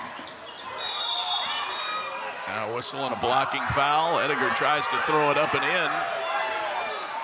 I'm not sure if they'll give him a shooting motion on this or not. They're lining up along the lane, so it looks like they will say that's a shooting foul. Call the foul on Maltrich, who has picked up his 4th, and Belden is just hot. It's the whole coaching staff,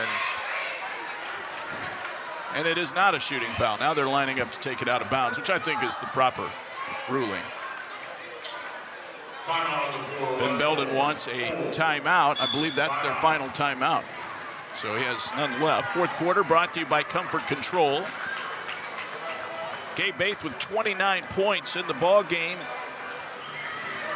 All those threes brought to you by BB&C Car Care. Ben Belden not happy with the foul call on Maltrich, who now has amassed 4 fouls trying to keep in front of Pax Ediger, who has 21 points. He's at .999 in his career. pretty remarkable what Paxton's been able to do in an Arrow uniform. I think Coach Lavengood now, the Arrow staff down there, is trying to talk to the ref whether or not it was a shooting foul. Coach Scott Sauter coming over to say they said it was on the floor. You get a look at Jason Hess and the team in their huddle. I think there's this feeling in the gym that we're going to get there tonight. 7:13 left to go. Certainly Paxton's going to get to that 1,000-point mark. It's just a matter of when. It has been a physical game. There is no question about that. The Arrow defense has really dominated in this game. I'll be interested to hear Coach Hess's thoughts on the press and all the offense that it created. It'll be a baseline inbound. Ediger 1 point away. They get it to Baith. He's wide open for three. No. Rebound to Sprang. Well, felt like that one was going to go in because not many of his shots have not gone in tonight. He's had an incredible ball game. Sprang double team, finds Maltrich. Starts to make a move, and it's stolen away by Baith. He will pick it up. He drives to the hoop, lays it up, no. Rebound to O'Brien, and a travel after he went down in a heap. I have that as only the Arrows' 7th turnover of the night. Looks like we're matching in that category, so nice job. I talked about it in the keys to the game. Got to take care of the basketball. Arrows doing a phenomenal job of that tonight. There's Ediger, uses up the dribble, stripped away from behind. He picks it back up on the baseline, and now a reach in and a foul. And Belden would have preferred a jump ball. Looks like they actually awarded the jump ball there. The official on the near side is going to say it was a jump ball. The one ref called a foul, the other called a jump ball. It's changed to a tie-up, which is fine. Stays here. 6:38 on the clock, 4th quarter. Reed Emmons to Ediger. Deep behind the arc. It's to drive on McKinney. Lost the ball. McKinney with the steal. Long pass up court to Beachy. Boy, Beachy, a jump stop. He has it taken away by Gabe Baith. Here's Ediger, driving, lays it up and in. Got the foul. Welcome to the 1,000-point club, Paxton Ediger. He'll have a chance at an and one opportunity. His family.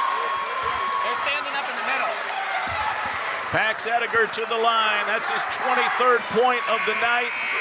It comes with 6:17 to go here in the 4th quarter. And it makes it 65-39 Ashland over West Holmes. You get a look at the Ediger family there on their feet in the crowd. Paxton Ediger, an 1,000-point scorer here tonight. All the Arrow fans rise. A moment of recognition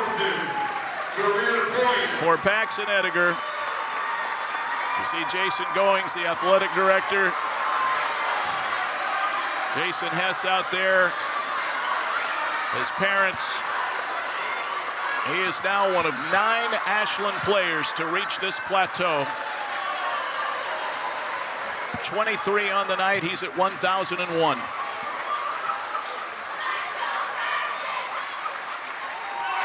Great job by this young man, and he'll have a chance to add to it throughout the balance of the season.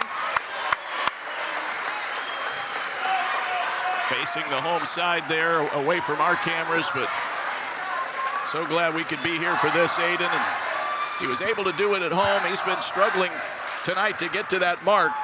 I know it was on his mind, and he got there. It's always hard when you get close, right? Especially when you're 22 away. You average 24 a night. It's hard with that pressure. It's just added pressure on top of a conference game. So kudos to Pax for breaking through that pressure. A remarkable milestone. We're going to see another one of those here soon, hopefully in Arrow Arena. But congrats to Paxton for sure. Shot up and good. He has 24 points. Edgar's going to leave to get another round of applause. Ty Bates comes in. Edgar takes his seat. That and one opportunity brought to you by the Norma Foundation, rewarding big plays on the court and big ideas off it. Driving, Sprang has sprung, knocks it in. Yes, 13. And now they steal it, and Troyer puts it up and in. He has 8. 66-43, and Bates is called on a travel. So the Arrows picking up a few turnovers here. It's hard to stay locked in mentally in a game like this. Not saying by any means it's over with the Arrows up 23, still 6 minutes left, but hard to stay locked in, especially with the emotions of everything that just happened with Pax. 66-43. Troyer make it McKinney, no, but a leaping rebound and a putback by Troyer. He has 10 points now. Emmons to Davis. And now to Bates for 3. Look at that. Nothing but net. Bates now with 32. What a night for the 1-2 punch of Bates and Edgar. The Arrows have so desperately needed an offensive night like this. And they're at 69 points. Their season high, if you're wondering, 75. And a loss at Clyde. They got a chance to pass that this evening. Get Davis on a hand check foul there. Another BB&C car care 3 by Gabe Bates, who has 32 points.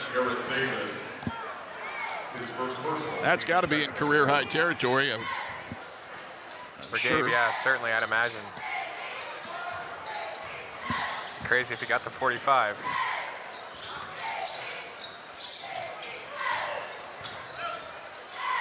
Driving down the lane, Batten had it blocked, and it's out of bounds by Reed Emmons. Nice job by Reed. 69-45.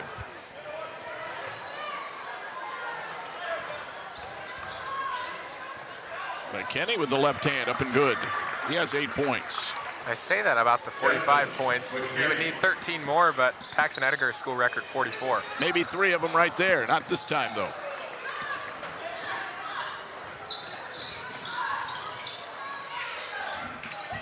4:35 and counting here in regulation. All Arrows tonight, but not without a fight by West Holmes defensively. Sprang knocks down the 3 ball. 16 for him. He's having a nice night offensively for the Knights. He averages 16, right up at that average now. 69-50. Jumper good. Garrett Davis. That is a 3-pointer brought to you by BB&C Car Care. Garrett Davis, top of the key, nails the 3. He has 8 points, and it's 72-50. Looks like we have an official timeout there as Billy Patton limping off the floor. Hope he's okay. Certainly hate to get hurt, especially in a game where you've reached the 4th quarter. Quincy Camacho replaces him. Sprang to Camacho, and a reach in by Emmons. I think they'll get the foul. The Arrows still playing pretty aggressively. Just looking at that top scoring list all time, Luke Denbo at the top, 17-19. Get it down low to Troyer. Troyer took some contact, no. Camacho the putback not there. Bates grabs the rebound. Bates into front court, 3:45. Emmons for a long three, a little bit short. The rebound to Troyer. Arrow's defensive effort all night long has just been phenomenal. They're doing a good job of staying out of foul trouble, too. Kenny steps into a three. Baith grabs the rebound. Ahead it goes to O'Brien and scoops it up and in. That's his first basket of the night. Killian very eager to throw that one down there. Felt the contact, was able to adjust nicely and finish. Sprang nails another three. He's up to 19 points for West Holmes. Nate Sprang. There's the steal. That's Sprang, takes it in. He's at 21. West Holmes with a little last-second surge might be a little too much, but too late. Gabe Baith in front court. Luke Denbo 17-19, then Grayson Story 13-99. Those are recent career totals. Look at Davis with the step through, but missed the shot. And then a foul in the backcourt against Davis. Isaac White back in 2015 finished with 13-15.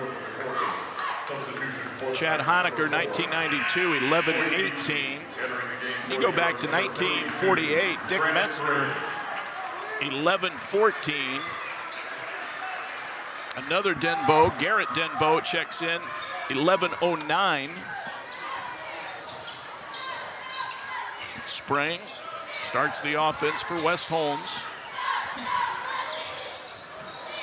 Camacho at the top, and a foul by O'Brien.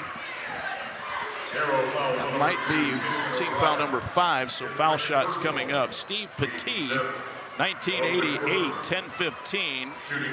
And then next on the list for Edgar, Max Messner, 1956, 1,012. You think back to those days, the Messner brothers, over 1,000 points with no three-pointer. Yeah, that's pretty impressive.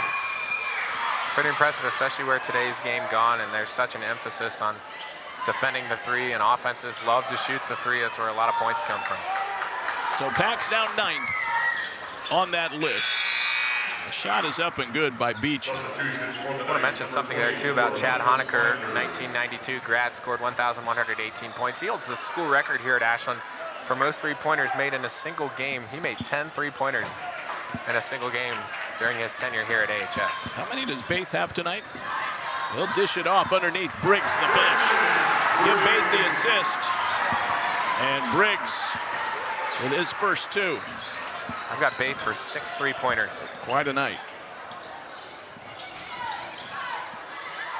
That one tipped out of bounds. It'll stay West Holmes ball, 76-56. What a night. Baith pumping in 32. Edgar with 24, passing the 1,000-point mark.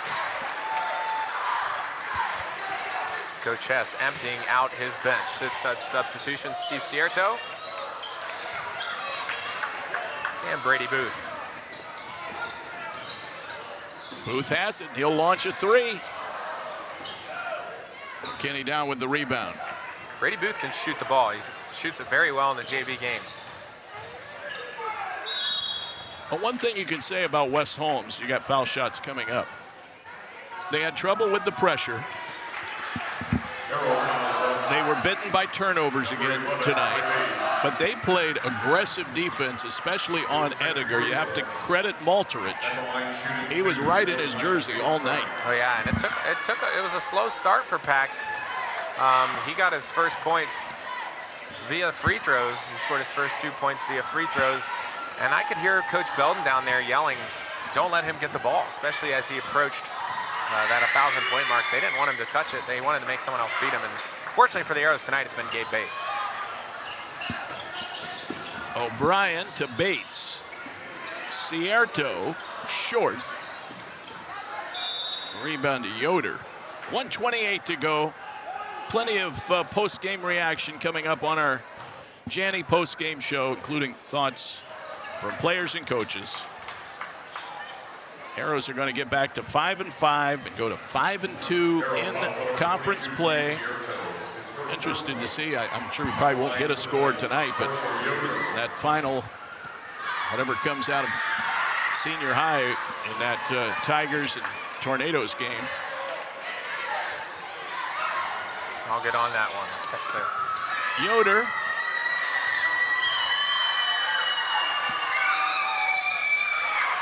Misses both. Cierto gets a varsity rebound.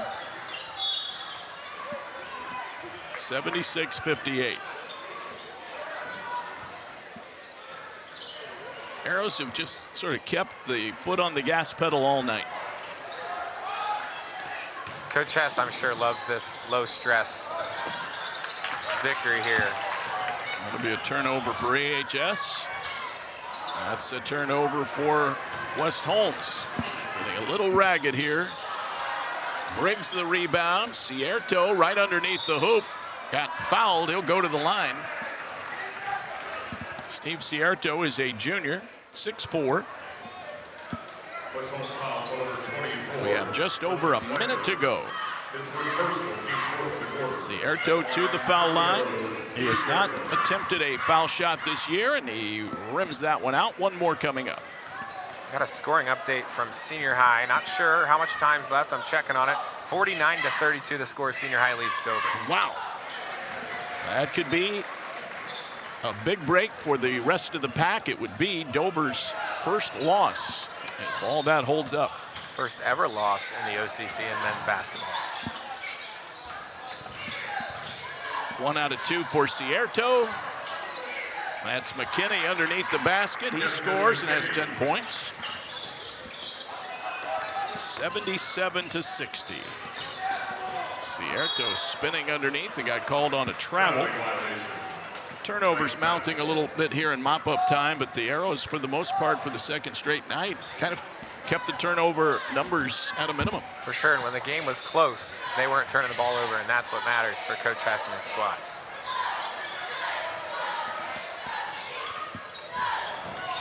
Booth with the ball.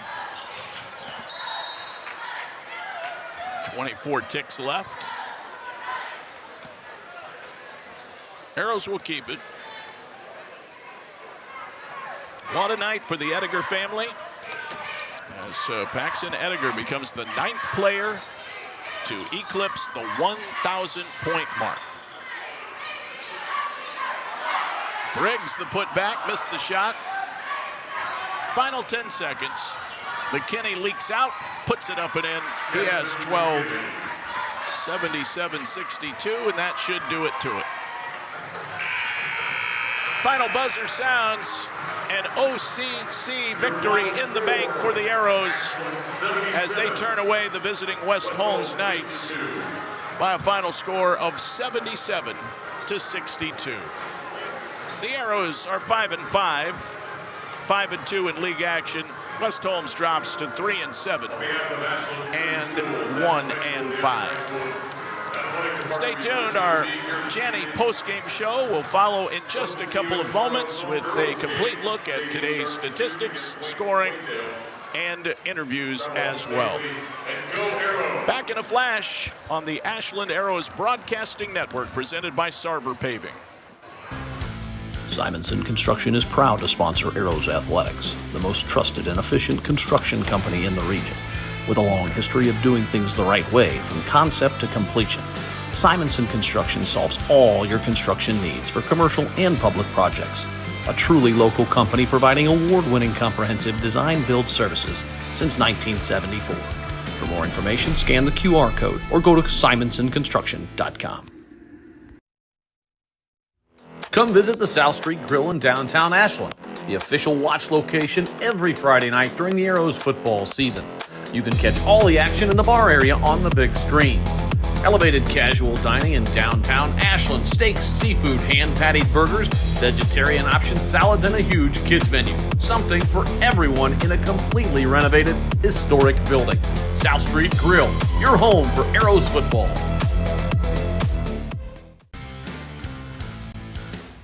Simonson Construction is proud to sponsor Arrows Athletics, the most trusted and efficient construction company in the region. With a long history of doing things the right way from concept to completion, Simonson Construction solves all your construction needs for commercial and public projects. A truly local company providing award-winning comprehensive design-build services since 1974. For more information, scan the QR code or go to simonsonconstruction.com. Come visit the South Street Grill in downtown Ashland, the official watch location every Friday night during the Arrows football season. You can catch all the action in the bar area on the big screens. Elevated casual dining in downtown Ashland, steaks, seafood, hand-patted burgers, vegetarian options, salads, and a huge kids menu. Something for everyone in a completely renovated, historic building. South Street Grill, your home for Arrows football. Ashland isn't just where we work, it's our home. From glorious country to Main Street parades, we're proud to be part of what makes this town special. At Bill Harris Dealerships, being a key member of the community is one of our core values. But it's more than that. It's a responsibility. Because without Ashland, without you, we wouldn't be here. So stay golden, Ashland. Bill Harris Dealerships, the name you know and trust.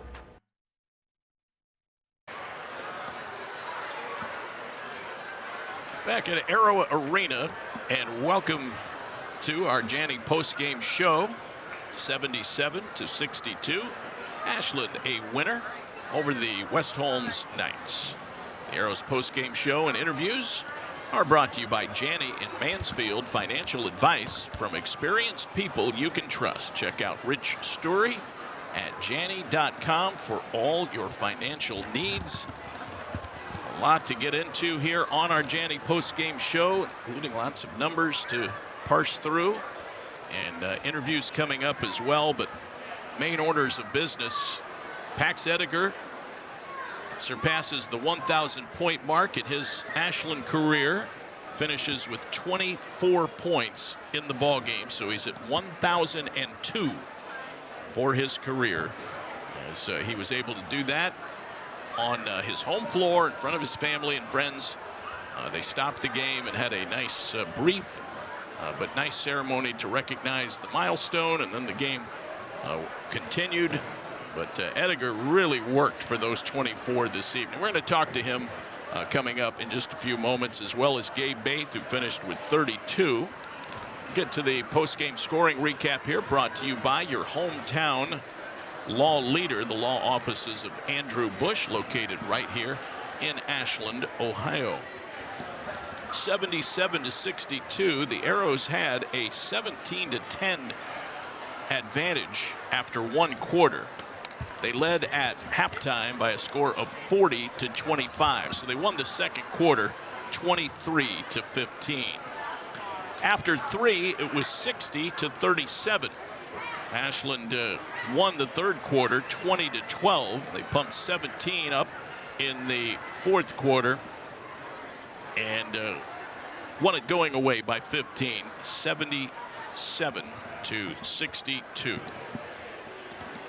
Looks like Gabe Baith has joined our post-game show for some thoughts. The senior sharpshooter, 32 big points tonight. Take it away, Aiden. We're joined by our player of the game, delivered to you by Truax Printing, your full-service commercial printing source in Ashland and Loudonville. Visit truaxprinting.com. Gabe, congratulations. A very good night for you guys as a team, and a very good night for you offensively. I'm sure it felt good to finally get back to scoring like you're used to scoring. Yeah, it felt amazing. Shots finally started to fall. So Gabe Baith, 32 points. I think I had you knocked down 6 3-pointers in that first half. Felt like everything was going in. What's it like to know that your team trusts you to get the ball? And I mean, some of the shots you shoot are from way deep in Arrow Arena, but you knock them down occasionally. What's it like to know your team trusts you? It's amazing. I mean, if I miss one, I know I got Reed, I got Pax, pat me on the back and tell me to keep shooting. How about, obviously a big milestone happened here in Arrow Arena. Pax broke the scoring record in a single game a few weeks ago. Now eclipses the 1,000 point mark. Talk about Pax a little bit. What's it like to play with him? How much fun has it been to play with him for such a long time now? I mean, it's amazing. It's somebody that I can always count on to either get a bucket or just to I know that it's safe. The ball is safe in his hands. I thought for a second there, you hit 32 early in that fourth quarter with about 5 minutes left. I thought for a moment you might have got up to 44, maybe 45, and taken some of Pax's thunder tonight. But your defensive effort tonight was phenomenal. The whole team's defensive effort was phenomenal. You did a really good job of speeding up West Holmes. But probably the most impressive thing for you defensively is you picked up no fouls, given how aggressive you were. So talk about your effort on defense. Do you love playing defense? Like, what is it for you on defense that allows you to go 100% every time? Coach always says defense is what gets our offense going. So if we go and we play aggressive on defense, it'll go over to our offense, and it showed. Well, Gabe Baith, a great night for him, 32 points, 6 rebounds, and I got some good news. Senior high defeated Dover, so things are narrowing up in the OCC race. You get an Applebee's gift card. Congratulations, great performance tonight. Good win. Thank you, AC. All right, guys, great job. Thanks to Gabe Baith for stopping by, our Truax Printing Player of the Game. Gabe also hit our big shot of the game. That's brought to you by our friends at Big Land Home Improvement and Property Maintenance. Located right here in Ashland. Check them out for all your home improvement and property management needs. He nailed a 3 in the first half, which gave the Arrows their first double-digit lead at 24-13. So that was the big shot of the game. It was early. It helped the Arrows start to widen out the margin. That was our Big Land Home Improvement and Property Maintenance shot of the game. As far as a turning point, Aiden, I'm going to go to that 13-0 run in the third quarter. It went from 42-27, which was already a comfortable lead, but it ballooned out to 55-27 on a 13-0 run. There was really no coming back from that. If you're West Holmes, that was our turning point of the game. Built by Bo Lacey Construction, experience you can trust, done right on time. So those are a couple of our post-game orders of business to take care of. Our Janney post-game show continues here. The Arrows win it 77-62. A big moment of the game was when Paxton Ediger joined the 1,000-point club. He's with us right now, Aiden. Pax, I'm sure there was a lot of pressure going into this game. You knew you were close, right? And you averaged 24 coming into this game. So you know that you should get it based on averages, but how good does it feel? What's your initial impression of reaching that 1,000-point club? I'm super happy. I'm blessed. I couldn't do it without any of my teammates, and I made it a little bit too hard on myself, but it's hard going to do a game like that because you tell yourself you're not going to think about it, but you just start to think about it, especially not scoring in the first quarter. I was like, I gotta go because I wanted to get it at home. Especially, yeah, it's nice to get it at home. You got a lot of family in the crowd, your siblings here. And then you get iced, right? You go to the free throw line with 2 free throws, a chance to get to 22 perfectly, perfect time to stop the game, and then the officials are over there talking to Coach Hess. They ice you, and you miss the first, but eventually got it, obviously. You join, I know you know a lot of these names on this list, Luke Dembo, Grayson Sturry, Isaac White, Garrett Dembo, some arrows you've got to see. You join that elite 1,000-point club.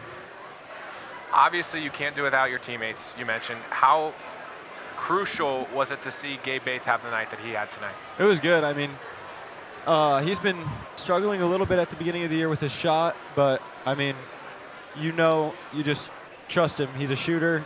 You got to shoot it to make it. He's been shooting well in practice, and we kind of had a feeling that he was going to have a good night tonight, and he did. Yeah, and for the people that don't necessarily know Gabe or watch enough Arrow basketball, they'll see Gabe shoot those 30-footers and be like, what the heck's he doing? But we've seen him make those so many times, so it's really impressive to see him find that form again. It's obviously going to help this team out as you guys make a run here the second half of the season and into the postseason. A big game tomorrow against a really tough Athletic Sandusky team. What's the first impression of them? Honestly, we watched a little bit of film on them, and we know that they lost a couple guys, but they're always going to be good. They're going to pressure, so it's going to just be a matter of taking care of the ball and just playing our game and not letting their pressure affect us. We just control the tempo. Well, folks, 24 points for this guy right here to my right. You're in the 1,000-point club. You're at 1,002 now, and now you can start to set up that list. Pax, congratulations. Congrats on the win as well. Thank you. All right, guys, great job. Pax, congratulations. We thank him for sharing a few thoughts with us here on our post-game show. Play of the game. Why not? Pax Ediger reaching the 1,000-point club. It's brought to you by Bo Lacey Construction. Experience you can trust, done right, on time. Incredible night for the Ashland Arrows. Gabe Baith, 32. Pax Ediger, 24. A happy bunch down there visiting with family and friends. And a happy coach is with us right now. That's Jason Hess of the Arrows. Coach Hess, obviously lost your guys' last 2 games. You lost a really close one here to Ontario at home in your guys' last contest. And you pick up a big conference win, keep pace with the team at the top, Dover, who I've been told lost to Mansfield Senior tonight. So 1 loss Dover, things narrowing up in the OCC race. Big win for you guys. Obviously, probably the most notable story of the night, Paxton Edgar reaching 1,000 points. Yeah, that's a huge career milestone, and you got the list here in front of us. I couldn't remember how many there are on that list, but it is a very short list of career scores that have gone over 1,000 points. So, that's a big honor for him, and it was nice to see him get it at home with a nice home crowd. And it wasn't the prettiest last couple points, but he was working his butt off to get there, and so. Especially nice when it comes in a win. Yeah, and they were doing a good job. They were face guarding him. I would hear Coach Belden yell every time you guys were on offense, don't let him get the ball. So they were trying to prevent Pax from getting the ball. He had a huge impact tonight. Another player that had a huge impact for you guys tonight, Gabe Baith. It's been a struggle for him offensively. Shots that he normally has made in years past, he's not knocking down, not shooting the ball as well as he had. But how nice is it to see Gabe have a night like he had? That was real refreshing there to start the game.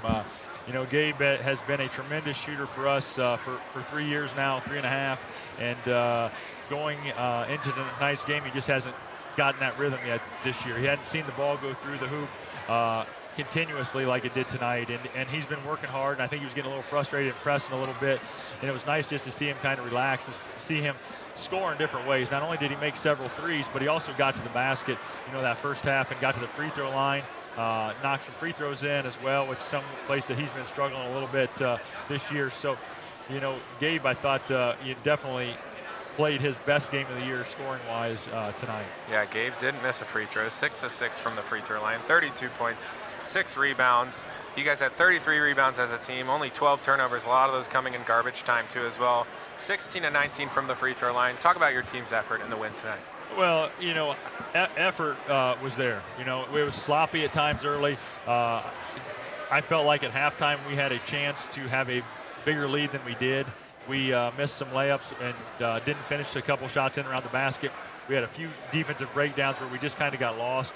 Not because we weren't playing hard, but I think just we kind of lost sight of some fundamentals in the half court where we didn't rotate quite as well as we needed to and left some guys open underneath the basket.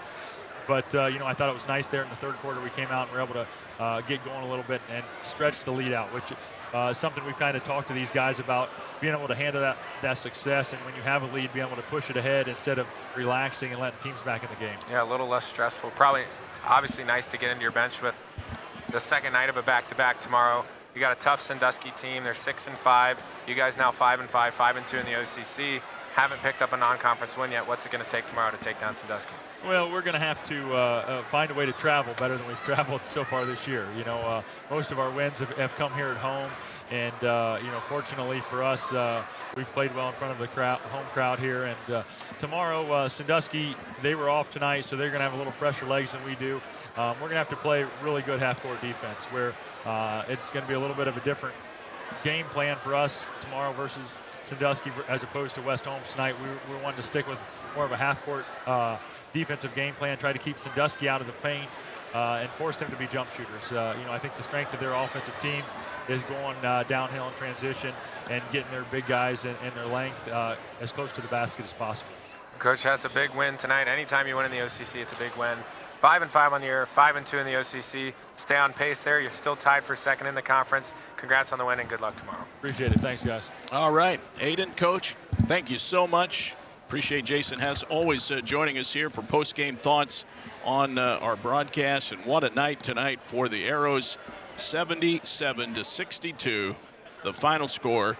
Ashland takes care of business here against West Holmes, and they move to 5-2 in the OCC. Big game coming up tomorrow against Sandusky. Non-conference battle, but still an important game going into the big house to take on the Blue Streaks. Aiden, some final thoughts? I know you have to get to Ada, Ohio for a big doubleheader tomorrow for the Polar Bears. Yeah, super upset. I'm going to miss that one. Final thoughts. It's just been awesome. David, you and I have been blessed with some great games together here in our first time calling basketball together, and the Arrows finally don't have a dramatic win. They get it done here on their home floor, advance to 4-1 here at home, so they're playing well on the home floor. You heard Coach Hess talk about it. This game's got to travel, though. They're 1-3 on the road. It'd be nice to pick up the first non-conference win of the season, get to 6-5, get home and reset week of practice, and then move on with the schedule. Just a phenomenal team effort tonight. Rebounded the ball really well, took care of the basketball things I was talking about, and the Ashland Eye Care keys to the game. Just really impressed with the Arrows tonight. They did what they should have done, and that was win this game handily. Now, we turn to tomorrow, which unfortunately I won't be here for, but the Lady A's have a really big game against the Waynedale team. And I'm telling you, anyone still hanging on here, you got to make it a point to come watch the Lady Arrows tomorrow. I believe it's a 1:30 tip. You got to come watch this team. They're undefeated. They play super hard, super well, led by Coach Renee Holt, who's having a remarkable year with her ladies. It's going to be a big game here in Arrow Arena, and they need every single fan possible to come out and support them because they've got a true test and a really good Waynedale team coming here tomorrow. Yeah, so a lot of the players here this evening cheering on the boys team. They'll be on the court tomorrow, and we'll have it for you right here. Aiden, drive safely. We'll see you again. We have a couple more games left on our schedule together. Chris Mallory will be here with me tomorrow for the girls action, but all the best to you, partner. We'll talk to you soon. Appreciate it, David. All right. Thank you so much. That's going to wrap it up. Special thanks to Brandon Gunder. A job well done at the controls as always. Hope you can join us tomorrow shortly before 1:30 for all the action between the Ashland ladies and the Waynedale Golden Bears. For Aiden Chandler, David Wilson now, thanking you for joining us and saying goodbye from Arrow Arena. Congratulations again to the Ashland Arrows as they defeat the West Holmes Knights 77-62. Congratulations once again to Paxton Ediger on reaching the 1,000-point club at Ashland High School. You've been watching Arrows basketball on the Ashland Arrows Broadcasting Network presented by Sarver Paving.